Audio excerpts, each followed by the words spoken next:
अस्सलामुअलैकुम नाजरीन, मैं हूं हर्बलिस्ट शाहद इमरान।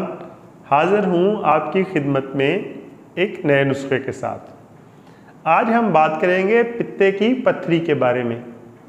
जैसे जैसे हमारा लाइफस्टाइल बदल रहा है वैसे वैसे पित्ते की पत्थरी एक नॉर्मल और कॉमन मसला बनता जा रहा है।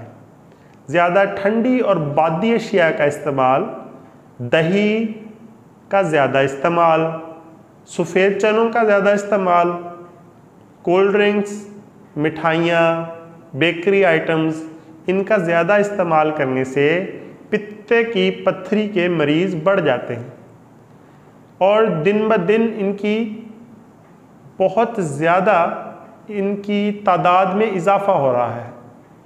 और हमारी मेडिकल साइंस में पित्ते की पत्थरी का एक ही हल है कि पित्ते को निकलवा दिया जाए। तो आज एक छोटा सा नुस्खा लेके आपकी खिदमत में हाज़िर हुए हैं। अगर आप साथ में थोड़ी लाइफस्टाइल में तब्दीली करें, थोड़ी वॉक करें, नीम गर्म पानी पिएं, सब्जियां खाएं, खुश्क रोटी खाएं, थोड़ी भूख रख के खाना खाएं और साथ में इस नुस्खे का इस्तेमाल करें तो कुछ ही दिनों में आपको पित्ते की पत्थरी से निजात मिल जाएगी। नुस्खे के कुल 2 अज्जा हैं। पहले नंबर पर है नाखूना। ये आम सी दवाई है और हर पंसारी से आपको मिल जाएगी।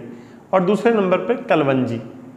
नाखूना और कलवंजी, इन दोनों को आप बारीक पीस लें और 1 ग्राम वाले कैप्सूल अच्छे तरीके से फिल कर लें।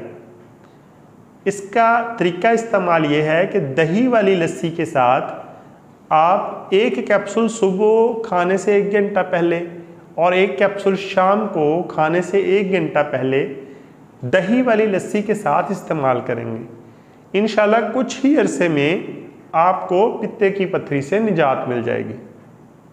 तो अपना और अपने चैनल का ख्याल रखिएगा। मिलते हैं जल्द ही किसी नए नुस्खे के साथ। अल्लाह हाफिज़।